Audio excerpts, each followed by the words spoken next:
पर्व। अनंतर लोक माने मिश्र देशरू बाहर हेबार द्वितीय वर्षर द्वितीय मासर प्रथम दिन में सदाप्रभु सिनाय प्रांतर समागम तंबू मध्य मूसा को कहिले, तुमे माने इस्राएल संतान गणर समस्त मंडलीर वंश अनुसारे और पितृगृह अनुसारे और नाम संख्यानुसारे प्रत्येक पुरुषर मस्तक गणना कर। 20 वर्षरू अधिक वर्ष वयस्क जेते पुरुष इस्राएल मध्यरु युद्ध को जीवार योग्य सेमानक सैन्यानुसारे तुम्भे और हारण सेमानकु गणना कर। पुणी प्रत्येक वंशरू एक एक जन अर्थात आपणा आपणा पितृवंशर प्रधान लोक तुम्भ मानकर सहकारी हेबे। आउ जेउ माने तुम्भ मानकर सहकारी हेबे सेमानकर नाम एही यथा रूबेन वंशर सदयर पुत्र इलिसूर, सिमियोन वंशर सूरी सदयर पुत्र सलुमिएल, यहूदा वंशर अम्मीनादबर पुत्र नहसोन, इसाहर वंश सुयारत पुत्र नथनेल, सबलून वंशर हेलन पुत्र इलियाब, जोसेफ्र पुत्रगण मध्यरु इफ्रेम वंशर अमीहुदर पुत्र इलिसामा, मनेस वंशर पदाह सुरर पुत्र गमलियल, बिन्यामिन वंशर इदिवेनर पुत्र अबिदान, दान वंशर अमीसदयर पुत्र अहियेसर, आशर वंशर अक्रणर पुत्र पगिएल, गाद वंशर इदिएलर पुत्र इलियासब, नफ्ताली वंशर एननर पुत्र अहिर। एमाने मंडलीर आहुत लोक आपण आपणा पितृवंशर अधिपति आउ इस्राएल वंशर सहस्राधिपति थिले। तेबे मूसा और हारण एही सबु नाम विशिष्ट लोक मानकु ग्रहण कले। पुणी द्वितीय मासर प्रथम दिन में समग्र मंडली की एकत्र करी मस्तक संख्यार 20 वर्षरू अधिक वर्ष वयस्क लोकमानक वंश और पितृगृह और नाम संख्या अनुसारे सेमानकर वंशावली लेखिले। एही रूपे मूसा सदाप्रभु आज्ञानुसारे सिनाय प्रांतर रे सेमानकु गणना कले। इस्राएल ज्येष्ठ पुत्र जे रूबेन तार संतानगणर वंश और पितृगृह और नाम संख्या और मस्तक गणना अनुसारे युद्ध को जीवा योग्य 20 वर्षरू अधिक वर्ष वयस्क पुरुष मानकर वंशावली। रूबेन वंशर गणित लोकमानक संख्या 46,500 हेला।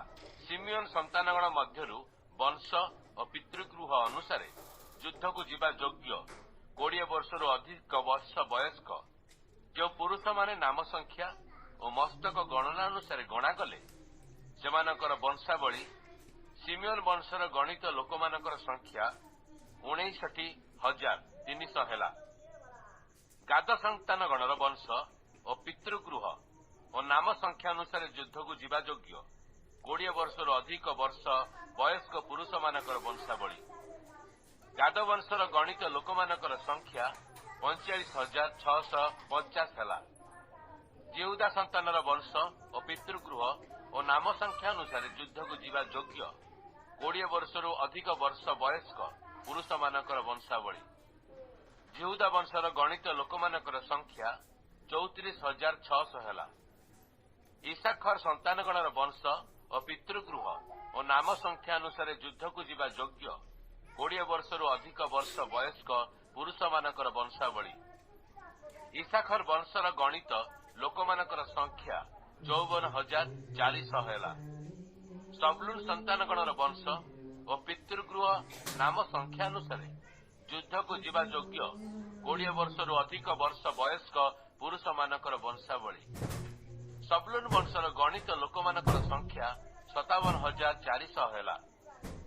जोसेफ संतानगणर यथा इफ्रेम संतान वंश गणर और पितृगृह नाम संख्या अनुसारे युद्ध को जीवा योग्य 20 वर्षरू अधिक वर्ष वयस्क पुरुष मानकर वंशावली।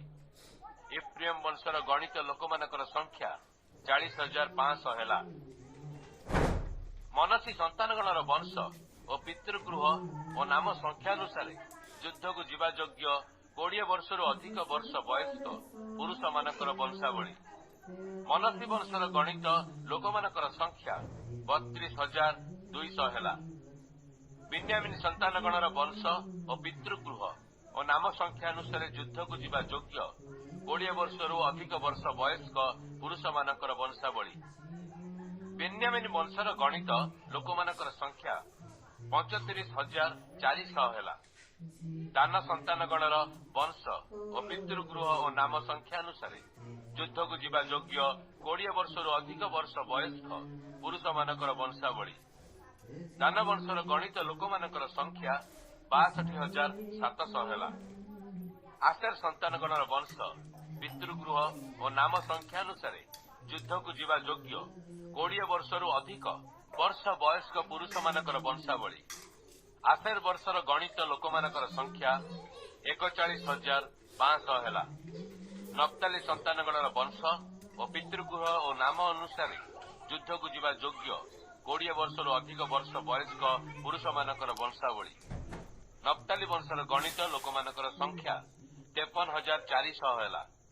एई लोकमाने गणित हेले और मूसा हारण और इस्राएल 12 जन अधिपति अर्थात एक एक पितृगृह निमंते एक एक अधिपति सेमानकु गणना कले। एई रूपे इस्राएल संतानगण आपणा आपणा पितृगृह अनुसार इस्राएल मध्यरु युद्ध को जीवा योग्य 20 वर्षरू अधिक वर्ष वयस्क लोकमाने गणित हेले। एई सबु गणित लोकमानकर संख्या 6,03,550 जन हेला। मात्र लेवीय माने आपणा पितृवंश अनुसार सेमानक मध्यरे गणा गले नाही, कारण सदाप्रभु मूसाଙ୍କୁ कहिथिले तुमे केवल लेवीय वंशर गणना करिब नाही किबा इस्राएल संतानगण मध्यरे सेमानकर संख्या नेब नाही, मात्र तुमे साक्ष्यर आवास और तहिर सकल द्रव्य तत्संबंधी समस्त विषय उपरे लेवीय मानकु नियुक्त करिब। सेमाने आवास और तहिर समस्त द्रव्य बहिबे और सेमाने तहिर सेवा करिबे और आवासर चारिआडे छाउणी करी रहिबे। पुणी आवास आगकु जीवा बेले लेवीय माने ताहा भांगिबे और आवास स्थापन करिबा बेले लेवीय माने ताहा स्थापन करिबे और अन्य वंशीय लोक ता निकटकु गले ताहार प्राणदंड हेब।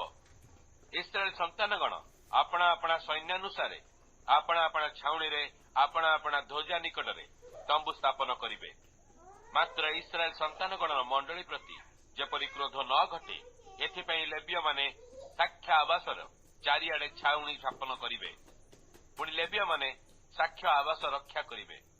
इस्राएल संतानगण एही रूपे कले। सदाप्रभु मूसाଙ୍କୁ जे समस्त आज्ञा देइथिले तदनुसारे सेमाने कले। गणना पुस्तक 2 पर्व। अनंतर